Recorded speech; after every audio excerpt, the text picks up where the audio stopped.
Witajcie! Dziś zapraszam na materiał specjalny. Odpowiem zbiorczo na pytanie, jakie pojawiały się do tej pory pod niektórymi filmami, a w międzyczasie rzucimy okiem na aktualne ujęcia z drona, na których dokładnie przyjrzymy się kolejno kluczowym fragmentom najważniejszych obecnie w Krakowie inwestycji. Będzie to węzeł Grębałów oraz węzeł Mistrzejowice na budowanej S7 Widoma. Spory węzeł Zielonki na północnej obwodnicy. Opowiem Wam krótko o wymogach, jakie należy spełnić, przygotowując tak długie przeloty, które dla Was opracowuję, oraz ryzyku, jakie się z tym wiąże. I na koniec poproszę o Waszą pomoc. A przed nami węzeł Grębałów. Jeden z 4 na trasie S7 Widoma oraz jeden z najbardziej tak skomplikowanych węzłów w Polsce. Kilkanaście obiektów, w tym wiadukty i ronda.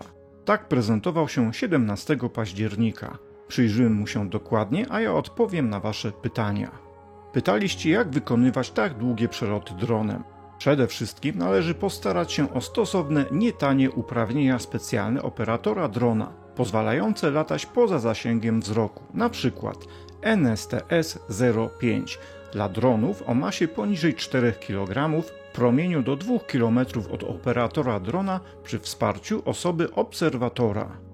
Na marginesie, w Krakowie polecam Wam szkolenia i egzaminy organizowane przez Red Wings. Tutaj możecie zdobyć potrzebne uprawnienia do latania dronem.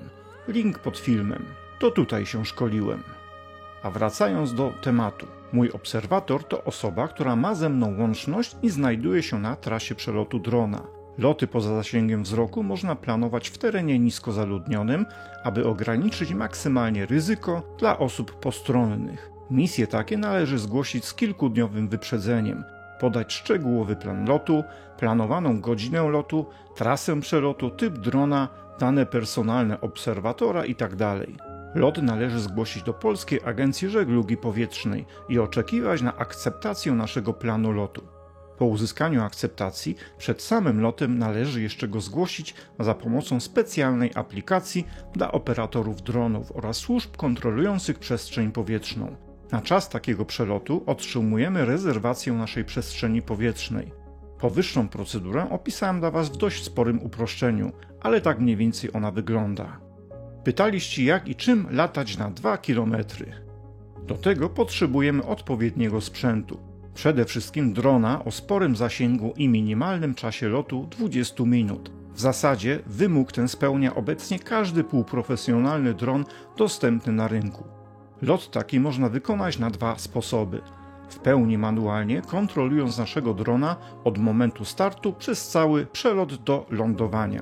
Drugi sposób to zaplanowanie misji dla drona, która będzie realizowana automatycznie pod kontrolą specjalnego oprogramowania, które niejako przejmie kontrolę nad dronem oraz zastąpi mnie jako operatora. Dron otrzyma instrukcję, jak ma lecieć i będzie realizował taką misję jak po sznurku. Misję taką opracowuję na komputerze. Szczegółowo ją analizuję pod kątem ryzyka, pułapu lotu, prędkości i wielu innych ważnych parametrów. Wykonując taką misję, ja ograniczam się do kontroli wizualnej i ingeruję jedynie w sytuacji zagrożenia. Misja realizuje się automatycznie. Niestety takie możliwości mają bardzo nieliczne drony półprofesjonalne lub profesjonalne. Praktycznie żaden nowy dostępny obecnie na rynku półprofesjonalnych urządzeń nie posiada już takich możliwości. Powodów takiej sytuacji jest wiele, nie będę się w nie teraz zagłębiał. Wybór jest w tym aspekcie bardzo ograniczony. Jakie jest ryzyko takich lotów? Jak łatwo się można domyślić, w trakcie wykonywania przelotów na takich długich dystansach mamy podwyższone ryzyko wystąpienia sytuacji nieprzewidzianych. Do najważniejszych można zaliczyć utratę kontroli, utratę zasięgu, awarię samego drona, atak drapieżnego ptaka na statek powietrzny, błąd operatora, zakłócenia kompasu drona, chociażby na skutek zakłóceń geomagnetycznych lub zakłóceń od linii wysokiego napięcia. Część z tych zagrożeń możemy wyeliminować, np. nie latając w czasie wysokiej aktywności wiatrów słonecznych, dbając o stan techniczny drona, kalibrując regularnie kompas itd. O ile sam dron jest sprawny, po utracie zasięgu lub kontroli operatora, urządzenie wdroży procedurę automatycznego powrotu do miejsca startu. Niestety, nie zawsze jest tak różowo. I tak właśnie niedawno, relacjonując budowę S1 Bielsko-Biała Mysłowice, straciłem kolejnego drona. W sytuacji takiej utraty drona w czasie lotu są jeszcze ostateczne awaryjne rozwiązania, które dają cień szansy na odzyskanie sprzętu. Po pierwsze, do chwili, kiedy nasza aparatura połączona z telefonem ma kontakt radiowy z dronem, rejestruje dokładnie logi z każdej sekundy lotu. Po utracie kontroli i zasięgu dysponujemy ostatnią znaną pozycją drona i można próbować odnaleźć zagubione urządzenie. Mnie się to nie udało. Możemy również w domu przeanalizować zapis logu z przelotu i poszukać dokładniejszych danych. W moim przypadku po takiej dogłębnej analizie logów szybko wyjaśniła się przyczyna awarii. Zobaczcie, jak wygląda taki log. Po pierwsze, widać na nim listę błędów, do jakich doszło w ostatnich feralnych sekundach lotu. Konkluzja z tego typu błędu to możliwa awaria regulatora silnika, atak drapieżnego ptaka lub awaria i pęknięcie śmigła. W rezultacie dron utracił możliwość lotu, a sam lot zakończył się najprawdopodobniej w Wiśle. To stąd zapewne nie znalazłem drona, ani też na miejscu nie złapałem z nim kontaktu radiowego, co oznacza brak zasilania poprzez wypadnięcie baterii lub zniszczenie przez wodę. Był to Mavic 2 Zoom, który służył mi naprawdę długo. Odbył wiele lotów, przeleciał sporą ilość kilometrów i wykonał wiele relacji, które oglądaliście na moim kanale. Mam nadzieję, że trafił na emeryturę do lepszego dronowego świata wiecznych lotów. A teraz moja prośba, którą kieruję do Was. W mojej flocie został ostatni dron z przeznaczeniem głównie do fotografii i budowania modeli 3D Krakowa. A ja pierwszy raz i mam nadzieję ostatni zwracam się do Was z prośbą. Jeśli ktoś z Was zechce wziąć udział w zbiórce na nowy sprzęt, proszę o takie wsparcie. Zbiórka ta może pomóc w kontynuowaniu pracy, którą rozpocząłem około 2 lata temu. Oprócz relacji z budów oraz inwestycji w Krakowie, równolegle opracowuję trójwymiarowe modele zabytków miasta, zdjęcia 360 stopni oraz filmy o Krakowie. Wszystko, nad czym pracuję, chciałbym w przyszłości zebrać w jednym miejscu, aby stworzyć jak najlepszą wizytówkę naszego miasta. Niestety, jak każda pasja, poza czasem, który jej poświęcam, wymaga ona także wsparcia technicznego. Sprzęt taki jak drony, aparaty czy kamery nie jest wieczny. Część z tych rzeczy finansuję sam, część pokrywają skromne wpływy z reklam na kanale YouTube oraz wsparcie patronów. Każdy długi przelot dronem to potencjalne ryzyko, a strata sprzętu wiąże się z nowym wydatkiem rzędu kilku tysięcy złotych.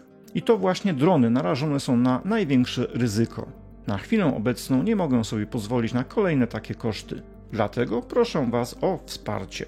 Jeśli ktokolwiek z Was chciałby wspomóc odbudowę floty dronów i dalszy rozwój projektu Kraków z nieba, może zrobić to teraz. Będę za to ogromnie wdzięczny.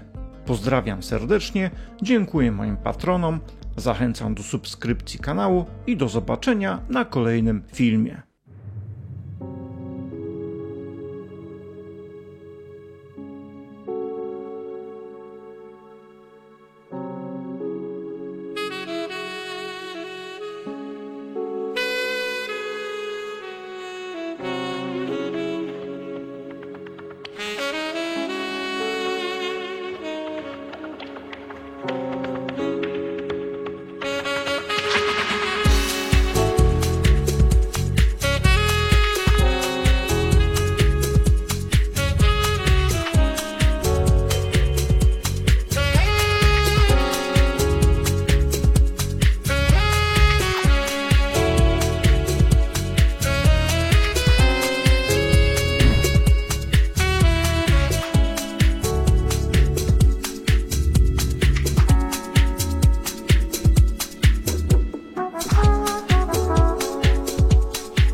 your eyes like prisms reflecting the light. Let's drift hypnotically through this dreamy sway. Our souls are tangling to a cosmic play. Feel the rhythm take us, let the colors fly. In this gypsy cabaret, under the moonlit sky. Holding on, let the world bend away. In this moment of magic, let the music stay. Our hearts beat together, let our souls entwine. So Echoes of the cello whispered through the room. Violin caresses chasing away the gloom. Accordion sighs pulling us close and free, floating in the shadows of this mystery.